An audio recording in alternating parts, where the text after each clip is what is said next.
Assalamualaikum warahmatullahi wabarakatuh. Hari ini saya akan menjelaskan materi sistem informasi aplikasi berkaitan dengan proses bisnis.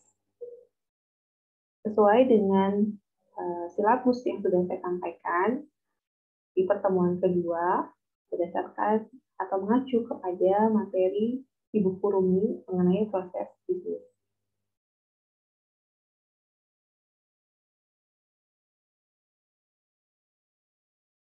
Ya, ini ada di chapter kedua dari buku Rumi.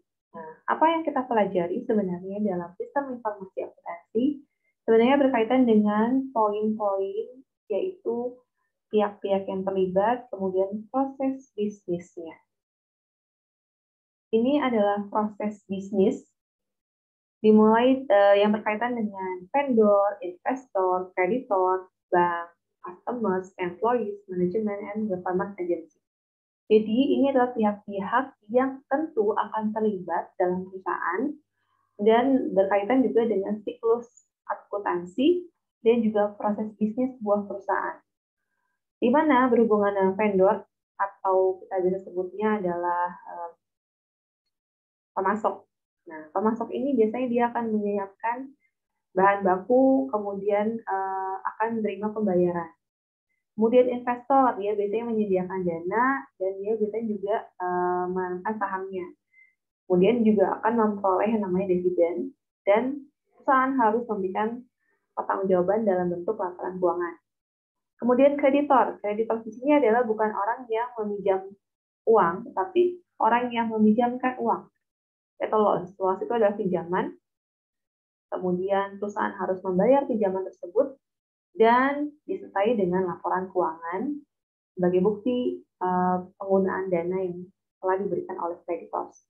Kemudian bank ini berkaitan juga dengan baik bisa berupa pinjaman ataupun dana transaksi lain yang memang tercantum dalam kerjasama atau misalkan berkaitan dengan pinjaman dari perusahaan lain atau misalnya kita pinjam ke perusahaan lain menggunakan via bank. Kemudian konsumen itu bisa berkaitan dengan pemesanan produk, kemudian penyediaan barang dan jasa, kemudian berkaitan dengan invoice dari konsumen, kemudian tagihan yang harus dibayar oleh konsumen. Kemudian berhubungan dengan employees atau karyawan, berhubungan juga dengan tenaga kerja dan jasanya, kemudian berhubungan dengan gaji dan upah. Hati-hati, ada wage, ada salaries, ada upah, ada gaji. Dan kemudian juga ada komisi, itu yang akan berbeda. Berhubungan juga dengan manajemen. Jadi sistem informasi aplikasi ini juga berhubungan dengan manajemen. Adanya laporan pada pihak laporan manajerial, dan juga dia membutuhkan laporan keuangan. Seperti yang sudah saya sampaikan terlebih dahulu bahwa ada laporan keuangan yang dibutuhkan pihak eksternal, tapi juga ada laporan yang dibutuhkan pihak internal. Kemudian apa hubungannya dengan pemerintah? Nah, pemerintah ini yang biasanya menentukan regulasi yang berkaitan dengan pajak, berkaitan dengan pembayaran atau ekspor impor dan lain-lain. Kemudian biasanya pemerintah akan menuntut laporan pajak dan pajak yang harus dibayarkan. Seperti itu ya. Nah, di sini adalah lebih jelas lagi, lebih spesifik lagi mengenai proses bisnis yang dilakukan oleh sebuah entitas atau perusahaan. Biasanya berkaitan dengan perolehan modal, pembelian gedung dan peralatan, perekrutan dan pelatihan karyawan, pembelian persediaan, pemasangan iklan dan marketing sampai dengan pembayaran invoice dari pemasok. Jadi ini adalah aktivitas-aktivitas dari perusahaan. Tentunya dengan aktivitas yang berbeda, maka harus ada keputusan yang berbeda pula. Kemudian setiap keputusan yang berbeda membutuhkan informasi yang berbeda pula. Ya, itu sebabnya nama sistem informasi aplikasi itu cukup kompleks. Selanjutnya, apa itu tentang tipe informasi yang dibutuhkan untuk pengambilan keputusan? Yang pertama, informasi keuangan tentunya. Yang kedua adalah non-keuangan. Apa sih, Bu, yang berhubungan dengan non-keuangan? Misalkan berhubungan dengan informasi peraturan pemerintah tentang kebijakan, misalkan ya, kebijakan sumber daya manusianya, kemudian peraturan-peraturan lain tentang pendirian perusahaan, dan lain-lain itu dan keuangan. Kemudian ada juga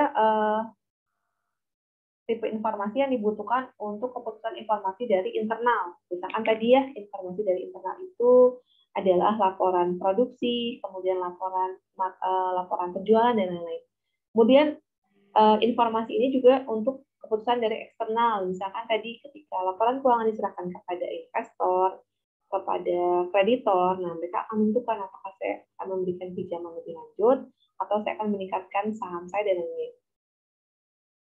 Nah, di sini kuncinya adalah sistem informasi akuntansi yang efektif itu akan mampu meningkatkan kinerja sebuah perusahaan. Jadi semakin baik sistem informasi akuntansi yang dijalankan, maka tujuan perusahaan itu akan semakin baik. Ingat seperti yang di awal, definisinya bahwa sistem informasi akuntansi ini atau sistem sendiri merupakan satu komponen yang saling berinteraksi dengan tujuan yang sama. Sehingga dengan sistem informasi akuntansi yang efektif, harapannya adalah tujuan perusahaan pun akan dapat dicapai. Nah, kemudian di manakah posisi sistem informasi akuntansi? Jadi AIS itu adalah Accounting Information System. Di manakah posisinya? Dia berada di tengah-tengah. Ketika dia berhubungan dengan pihak internal dan dia juga berhubungan dengan pihak eksternal. Jadi bukan hanya memberikan informasi kepada pihak internal saja, tapi juga memberikan informasi kepada pihak eksternal. Nah, sekarang apa definisi transaksi? Saya rasa sudah paham ya, bahwa transaksi itu adalah pertukaran antara dua pihak untuk menukarkan barang atau jasa. Jadi bisa barang atau jasa tergantung perusahaannya. Kemudian suatu kejadian yang bisa diukur secara ekonomis oleh sebuah entitas. Jadi kalau transaksinya sekian, kira-kira keuntungannya yang didapat juga sekian, bisa diukur. Kemudian, nah, siklus transaksi bisnis ini adalah sebuah proses yang diawali dengan pencatatan data sebuah transaksi. Jadi, makanya kenapa kita di awal membuat jurnal, karena kita harus mencatat sebuah transaksi yang terjadi di sebuah entitas. Nah, hasil akhirnya adalah output-nya berupa laporan keuangan. Ini yang disebut dengan akuntansi, berbeda dengan yang disebut auditing. Ketika auditing berfokus pada laporan keuangan, ditelusuri sampai dengan transaksi, sedangkan kalau akuntansi dimulai dari tahapan transaksi sampai dengan laporan keuangan.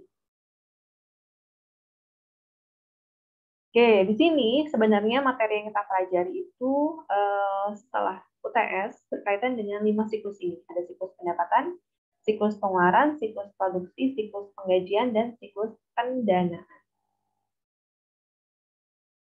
Nah, ini masing-masing definisinya. Apa itu siklus pendapatan?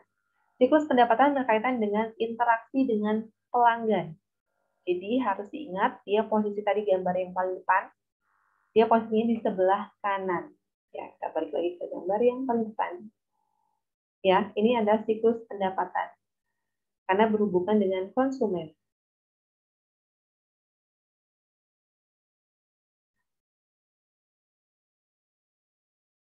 Kemudian dia menjual barang atau jasa dan memperoleh kas. Jadi sini sebutnya tanahnya adalah give goods, memberikan barang atau jasa, kemudian dia akan mendapatkan get cash. Walaupun ada juga yang tidak langsung menerima uang tapi berupa piutang. Tapi anggap saja adalah siklus pendapatan, memberikan sejumlah barang atau jasa dengan bentuknya dijual dan memperoleh kas atau get cash. Kemudian, bedanya apa dengan siklus pengeluaran? Nah, kalau siklus pengeluaran itu berhubungan dengan interaksi dengan pemasok. Tentunya gambar yang tadi di awal ada gambar sebelah kiri. Nah, jika di pemasukan itu berhubungan dengan get cash. Nah, kalau di pengeluaran berarti give cash atau memberikan uang. Kemudian dia akan mendapatkan goods. Goods-nya itu biasanya berupa bahan baku. Atau kalau memang perusahaannya distribusi, berarti barang yang sudah jadi kemudian didistribusikan. Yang ketiga, siklus produksi. Berarti ini adalah proses berubah. Pertanyaannya adalah, kira-kira apakah setiap perusahaan ada siklus produksi? Oke, tolong dijawab nanti ketika kelas berakhir, bisa dalam bentuk ditulis saja atau mungkin diketik. Oke, itu tugas yang pertama. Siklus produksi berkaitan dengan bahan baku dan tenaga kerja yang dirubah menjadi barang jadi. Jadi ada proses perubahan, di mana dia memberikan sebuah bahan baku, tidak hanya bahan baku, tapi juga tenaga kerja, kemudian dia mengubahnya menjadi barang jadi. Yang keempat, berhubungan dengan siklus penggajian, di mana siklus penggajian ini berkaitan dengan interaksi dengan karyawan, baik prosesnya itu ada kegiatan perekrutan, pelatihan, pembayaran gaji, pengevaluasian, promosi, dan pemutusan hubungan kerja. Nah, di siklus penggajian ini dia memberikan berupa gift cash atau memberikan sebuah uang kepada karyawannya, dan dia dapat mendapatkan get labor atau tenaga kerja, mendapatkan tenaganya dari seorang karyawan. Nah, yang terakhir adalah siklus pendanaan atau berkaitan dengan interaksi antar investor dan kreditor. Gambar yang pertama itu ada di sebelah kiri, ya. Jadi dia memperoleh modal, saham atau utang, kemudian dia mengembalikan modal dan membagikan hasilnya berupa dividen. Jadi kalau di sini lucu ya, namanya give cash, get cash. Jadi dia dapat uang, tapi dia juga harus menyerahkan uang. Jadi give cash dan get cash. Itu yang unik dari siklus pendanaan. Nah, di sini ada beberapa catatan penting mengenai siklus bisnis ini, di mana transaksi lain yang terkait dengan siklus pendapatan itu apa saja, bisa berupa pengelolaan permohonan pelanggan, penerimaan order, persetujuan penjualan kredit, cek persetujuan, dan lain-lain. Jadi ini informasi-informasi yang tidak tadi dijelaskan dalam siklus masing-masing siklus, tapi memang terkait sekali dengan siklus pendapatan. Di sini juga disebutkan setiap siklus transaksi itu berkaitan dengan siklus lain. Jadi tidak ada satu siklus yang berdiri sendiri. Pasti ada berhubungan dengan siklus lain.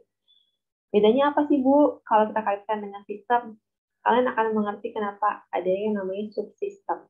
Nah, subsistem ini adalah, kalau kita andaikan, adalah sebagai siklus yang ada di perusahaan. Jadi ada siklus pendapatan, sebagai subsistemnya, ada siklus penjualan, dan lain-lain. Nah, dihubungkan dengan GL atau General Ledger dan laporan sistem untuk menghasilkan informasi bagi manajemen dan pihak luar. Jadi sekali lagi, akuntansi itu kan juga bukan hanya untuk pihak eksternal ya, laporan keuangan, tapi juga beberapa poin digunakan untuk pihak internal perusahaan.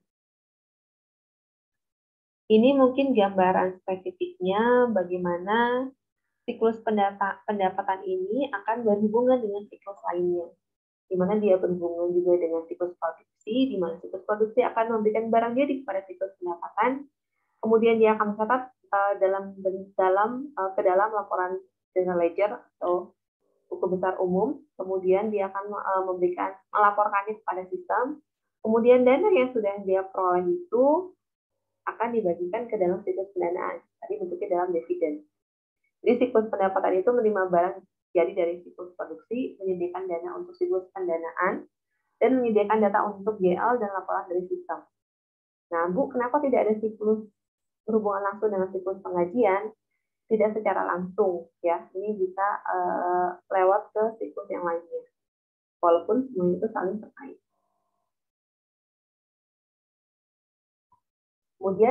Kemudian bagaimana siklus pengeluaran? Siklus pengeluaran itu akan berinteraksi langsung dengan siklus produksi, kemudian ke bagian pelaporan ke bagian akuntansi, kemudian juga akan berhubungan langsung dengan siklus pendanaan. Sama seperti yang tadi. Kemudian bagaimana dengan siklus produksi? Nah, siklus produksi hampir memenuhi hubungan hampir semua yang berkaitan, di mana berhubungan siklus pendapatan, siklus pengeluaran, siklus penggajian, dan siklus pendanaan. Jadi dia akan menerima bahan baku dari siklus pengeluaran, kemudian dia olah menjadi barang jadi dan diserahkan ke siklus pendapatan. Kemudian siklus pengajian ini akan juga memberikan masukan kepada siklus produksi dalam bentuk tenaga kerja. Kemudian datanya akan dilaporkan setelah selesai ke dalam laporan keuangan perusahaan atau sistem perusahaan. Kalau sistem penggajian berhubungan dengan siklus pendanaan dan siklus produksi. Kenapa siklus produksi? Tadi kan tenaga kerja yang digunakan. Kemudian kenapa berhubungan siklus pendanaan? Karena berhubungan juga dengan dana atau modal yang digunakan dalam kegiatan perusahaan yang akan nantinya akan membantu dalam pembayaran penggajian karyawannya. Ini kemudian siklus pendanaan, juga hampir sama seperti yang tadi saya jelaskan, berkaitan dengan siklus pengajian, kemudian siklus pendapatan, dan ledger, kemudian siklus pengeluarannya. Semuanya adalah mentransfer dana dan juga data. Kemudian, nah ini yang terakhir sebenarnya adalah bagian akuntansi itu sebenarnya ada siklus juga. Tapi di sini tidak dicantumkan, tapi kalau di materi kita akan bahas juga tentang buku besar dan laporan, di mana semuanya harus membuat laporan saja buku besar maupun sistem pelaporannya yang nantinya akan dibuat ke dalam laporan keuangan. Nah, kemudian bagaimana tahapan dalam siklus pemrosesan data? Jadi kalau untuk memproses data, pasti ada input, kemudian ada penyimpanan, ada pemrosesan, ada output. Jadi input, proses output, dan penyimpanan datanya. Nah, langkah awal pemrosesan data adalah memperoleh data. Ingat, hati-hati, ada data, ada informasi. Nah, data yang diperoleh ini dari aktivitas bisnis. Bisa berupa kejadian, bisa berupa sumber daya yang digunakan, maupun pihak yang terlibat. Kenapa Bu tidak menjadi sebuah informasi? Karena ini belum digunakan atau belum memiliki tujuan. Jika sudah ada tujuan untuk diolah, untuk bagian tertentu, maka menjadi sebuah informasi. Ini diteruskan. Ini penyimpanan data. Yang di penyimpanan data dalam akuntansi itu, jadi bukan sebentuknya storage ya, atau misalkan flash disk atau apa, bukan, tapi bentuknya adalah penyimpanan data yang ada catatannya. Misalkan ada ledger, buku besar, ada general ledger, ada subsidiary ledger, coding teknis, chart of account, journal, and audit file. Jadi seperti yang dulu kalian pernah bahas mengenai subsidiary ledger, di mana ada buku besar pembantu, ada buku besar pembantu piutang, buku besar pembantu utang, kemudian ada juga berkaitan dengan penerimaan kas, dan buku besar pembantu pengeluaran kas juga di jurnal umumnya. Kemudian ini penyimpanan. Jadi ini biasanya adalah berupa bentuk-bentuk dari flowchart. Jadi asalnya ada entity, attribute, record, dan lain-lain. Nah, ini penyimpanan datanya. Nah, tidak terjelaskan bagaimana kita tidak belajar menggunakan akses. Jadi cara proses data itu bisa menggunakan updating data, ada sharing data, ada editing data, maupun deleting data. Kemudian tadi kan sudah membahas input, proses, dan output. Nah, ini outputnya berkaitan dengan dokumen, laporan, query. Query itu biasanya kalau di Microsoft Access adalah poin-poin yang penjabaran atau misalkan informasi data dari konsumen, kemudian data dari supplier, seperti itu. Apakah disajikan berdasarkan periodik, berdasarkan periodik, atau misalkan bulanan, atau apa, atau memang sesuai dengan yang dibutuhkan. Bentuknya bisa bentuk file atau misalkan file. Nah, tujuan output informasi di sini adalah laporan keuangan untuk internal maupun eksternal. Jadi, informasi akuntansi tidak hanya mengolah informasi hanya untuk pihak eksternal saja, tapi juga untuk pihak internal.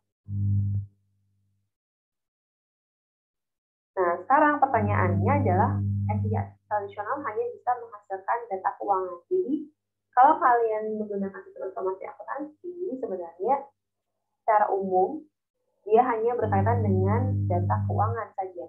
Di mana tadi ada 5 siklus yang sebenarnya kaitannya berhubungan dengan data keuangan. Tetapi ada satu cara yang namanya ERP atau Enterprise Resource Planning. Dia bisa mengintegrasikan semua operasional perusahaan, baik keuangan maupun non-keuangan. Nah, tugas kalian, tugas keduanya adalah bagaimana sih penerapan ERP itu dalam perusahaan.